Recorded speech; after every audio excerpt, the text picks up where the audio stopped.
Good afternoon. I said good afternoon. There we go. There we go. So what if I told you that the sign of a great leader isn't about how many followers you have, but it's about how you empower those around you to lead alongside you? So let me set the stage. So 4 years ago, I was 28 and I had my first real leadership test and challenge as a platoon leader in the United States Army. I was a second lieutenant and I had 60 soldiers looking at me for direction. And only 2 years prior, I was in their same shoes. I was also looking for direction. I was also looking for guidance. And so at some point along my journey to becoming an officer in the United States Army, I actually garnered an audience with a general officer. His name was General Potts, and he was writing a letter of recommendation for me. And so I'm in the meeting with him, and he's asking me all these questions. He's like, Matthews, what do you want to do? What are your insights? What do you want to do? And so I'm answering. And obviously, I'm extremely nervous because I'm a junior enlisted soldier at this time, and he's a general officer. I mean, in the ranks, it's astronomically different. Think of a junior varsity player compared to a professional. So I'm sitting there, I'm sweating bullets, right? And I did have a question that was lingering for me as he's asking me these questions. So I'm sitting there and I'm like, kind of like double dutch a little bit. And I'm like, all right, can I get in? Can I get in? Can I answer this question? Can I ask this question? And so I'm waiting. I finally muster up the courage. And I said, sir, do you mind telling me just what does it take to become a general in the Army? What does it take? Because the separation from colonel to general, it's huge. I mean, and the slimmest margins to get promoted to become a general. And so I just had to know, as I'm getting ready to start my leadership journey, I have to ask this general, what is it that got you here? And he sits back, and meanwhile, right, I'm sitting at the edge of my chair because I'm like, oh, he's about to say something that's going to blow my mind, right? And so I'm sitting at the edge of my chair, and he leans back, and he goes, Matthews, he says, and I could see him perusing through the decades of experience that he had.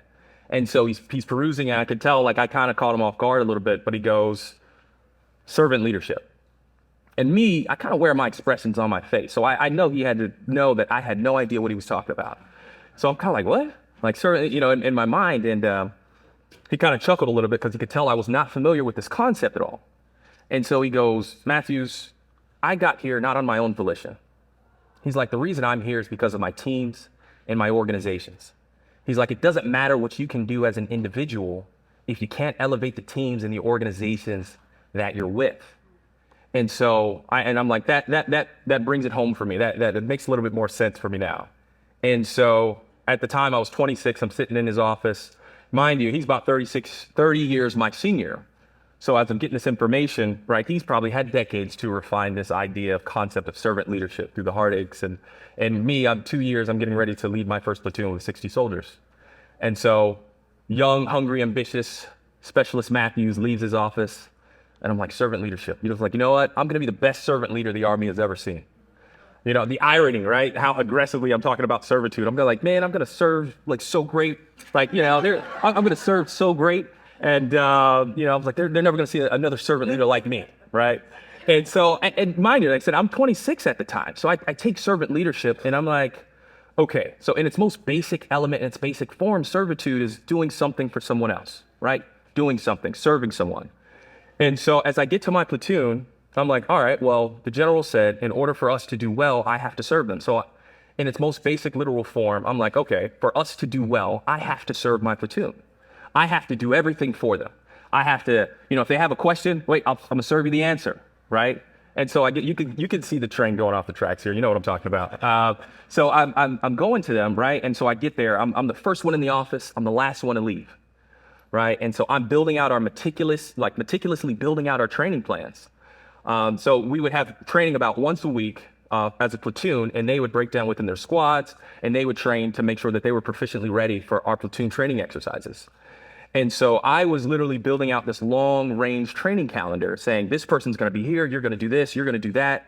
You're going to be here. You're going to do that. And I'm thinking in a vacuum, right? I'm here leading in a vacuum, right? Because to me, that's what was servitude. I was like, the more I can take off of their plate, the more they're focused on the mission, the more they're focused on our values. And so as I'm doing this and, I'm kind of fighting buy-in a little bit, you can tell I'm kind of burning the candle at both ends. And so we would, when we would have these training exercises that I was planning, we would have our senior leadership come down and they would come down and they would assess the training. So they would be there, and for me as a platoon leader, I'm assessing you all. If you're there, I'm assessing you, saying, okay, they're doing well. Meanwhile, they'd kind of be over my shoulder and assessing and evaluating as well. And one of the things that's from the outside, right? They're like, so I had success early on with this process. And so I would have the senior leaders, they come to me and they said, Matthews, you have one of the best platoons in our battalion. Like you have some of the great, you have some great ideas here. And I'm like, thank you, sir. Thank you. I appreciate it. But I'm like, if they knew how much that I was putting into this behind the scenes, it was essentially unsustainable. It really was. Because what I realized is they were getting this reflection of success that I was micromanaging. And what I realized, I wasn't doing servant leadership. I was controlling. That's what I was doing. I had intertwined myself into all these decision-making processes because I wanted to show my team how competent and capable I was, because that's how you earn trust, right? So I'm trying to prove to them that you only have a little bit of time with these teams. So you're trying to build trust right out of the gate. And so I get there and I'm like, well, all right, they have to be able to trust me. If we go deploy and someone's life is on the line, they have to be able to trust in my leadership and in my judgment, right? So as time goes on and we're doing this and I'm figuring out, and I'm like, something's missing. Something is missing. The general told me servant leadership. Here I am feeling like I'm putting servitude at the forefront. And I have my senior leaders behind me saying, Matthews, you're doing a great job. That you have one of the best platoons in the Army. They're highly trained, ready to go. Meanwhile, I'm burned out. I'm stressed. I feel like I couldn't take leave. I feel like I couldn't go on vacation because I felt like everything was going to fall apart, And what I realized is and so as I'm debating this, and I'm like, something has to change because this is not sustainable. I'm missing something. And at some point in time, one of my leaders called me because he kind of saw that I was burned out. He saw my demeanor was down. He saw that I was out, and he says, Matthews, he's like, what's going on? You all right? And I said, I'm getting great feedback, but something's missing. I was like, I'm trying to be a servant leader. And he goes, Matthews, he said, the sign of a great leader isn't you pull them out of an organization and it crumbles, it falls. He said, the sign of a great leader is you pull them out of an organization and it doesn't skip a beat. It keeps going, right? Because you're developing leaders. So when I first came to the stage, I said, great sign of a leader is not necessarily how many followers you have, but how do you empower those around you to lead alongside you? And what I was doing is I was creating followers. So when they came and they saw this success, it was unsustainable because if you pulled me out, it was all going to collapse. And I said, we can't sustain that way because military is an organization where the next person has to step up, the next person. And so in organizations today, it may look like job security. Someone's protecting, holding all this information, right? And because it's the moment that somebody else has it, they have that sense of insecurity that I'm no longer valuable. And so I learned some pretty crucial leadership lessons from that. And so what we did is we shifted from a directive leadership style to an inclusive leadership style. I went to my counterpart and I said, hey, we got to change something. We can't keep doing this, right? And it felt like the results and the feedback we were getting was just superficial because I really knew what I needed to do. And so we shifted from this directive leadership style to an inclusive leadership style. And when I tell you it changed our whole dynamic, I mean a 180. It did. And if there's anything that I can impart with you as you leave here today and go your separate ways, is that probably one of the biggest lessons is inclusion will save you what ego will cost you. Inclusion will save you what ego will cost you. And some of you may say, Lavar, well, my organization, we're not inclusive, but we're getting results. We have a top-down approach. Inclusion is just a buzzword today. But I say, right, can you lead with a top-down leadership approach and an ego and get results? Absolutely you can. Why? Because I was living proof, right? And ego, it's not this sinister word. I didn't have sinister intentions. I just wanted to show them how competent and how capable I was as a leader, right? So it doesn't have to be, when we talk about ego, it doesn't have to be something that's sinister, that's bad. No, but for me, it was my ego that was leading, and I wasn't leading with inclusion. And so as you go, like I mentioned, inclusion will save you what ego will cost you. And you're in organizations and you're thinking, you're saying, well, we're driven by ego. We're driven by top down and we're getting some of the greatest results we've seen. Right. And you can absolutely lead from an ego perspective and get results. But what I want to say to you is at what cost? At what cost? For me, we were getting results, but I was burned out. My teams, they weren't feeling good. The morale, it wasn't there. I couldn't lead because I was afraid it was all going to fall apart. And not because my leaders were incapable, So if you watch this, it's not about you. You were great. This has everything to do with me. It's everything to do with me, and they knew that. They knew that. And what they really needed was they needed a leader who believed in them. And so as we would get platoon leaders to come in, I'd learn this lesson, and they'd say, "Hey Matthews, like what's some advice you can give me?" And I'd say, "You know what?" I said, these soldiers here, I said, they know that you're coming from an institution where you're getting all this theoretical leadership framework knowledge. I said, they know that. I said, but the last thing they need is some young hotshot servant leader lieutenant that's going to try to teach them everything that they know. When really, I said, they don't need someone who needs to tell them what they know. They said they need a leader who knows and trusts their values, their perspectives, and their experiences. I told them, I said, you're going to come in here. I said, you're going to get your four-year degree, and you're going to come lead soldiers who've been in combat. You're going to lead who's lost peers. And I said, what matters is they want to know that you value the blood, sweat, and tears that they came in. I said, you're going to come in and you're going to have soldiers who've led 20 years, 18, 19, 13, I mean, whatever, you name it. And I said, you could come in and say, oh, in a book, I read it this way, or, oh, I heard a leader say it this way. And I said, if you don't take their advice, I said, you could get results. But I said, at the cost of what, trust? I said, it's not worth it. It's absolutely not worth it. And what I would tell them is today's world, you hear a lot of buy-in. Leaders talk buy-in, buy-in, buy-in. We got to work to develop buy-in and get buy-in. Buy-in is absolutely important. I agree with it. But when you lead with inclusion and solicit feedback early and often, buy-in is working for you. When you are driving all of the decision-making, right, and you're here in the organization, and let's just say you're frontline employees and you have an idea, it's almost transactional, right? We try to get them to buy into an idea. We're trying to sell them an idea and expect for them to buy it. But what inclusion does is it closes that gap altogether. Inclusion closes that gap. What it does is closes those insights of saying, you ever been in an organization and they make a decision in the best interest of the employees, and you're like, who was in the room when they made that decision?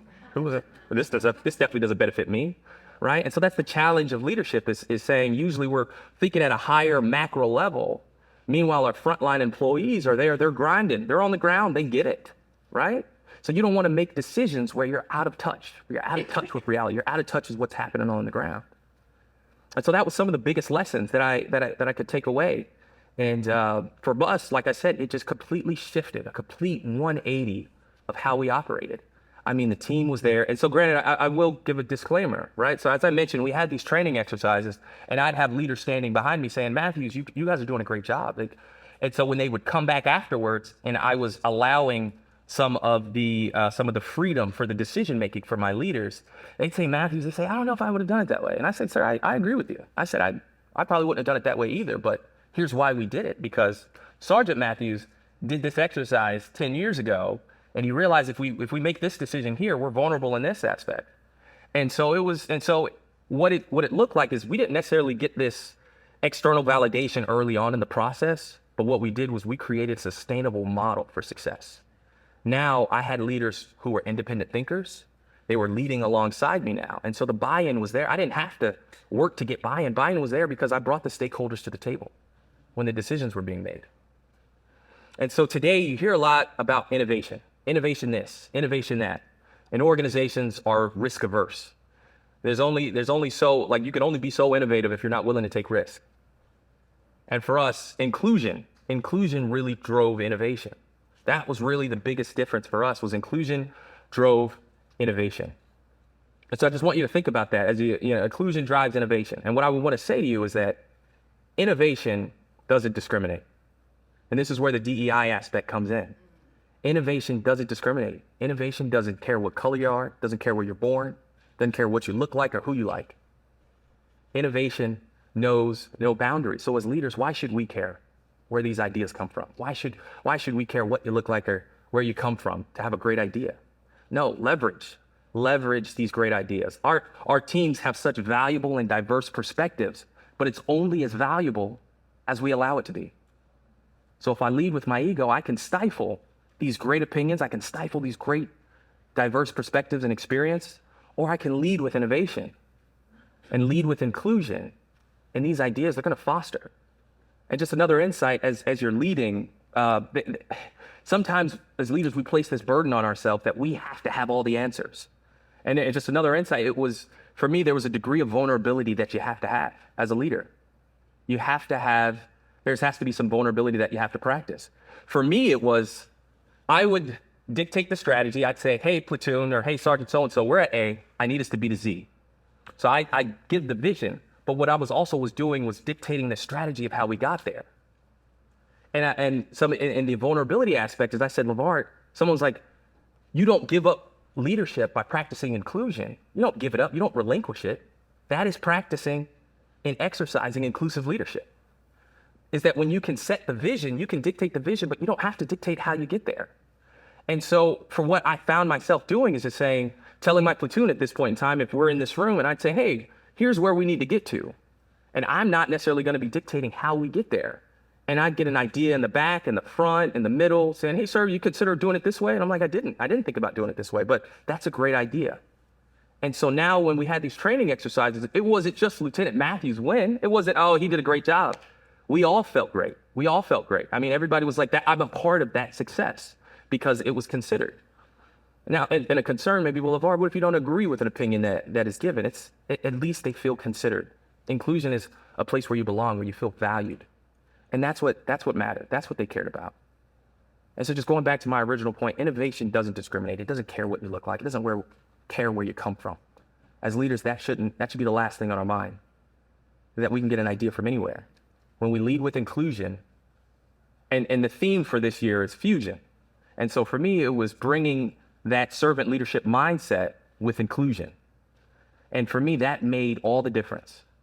And when we lead with inclusion, we don't just change teams, but we change what's possible. Thank you.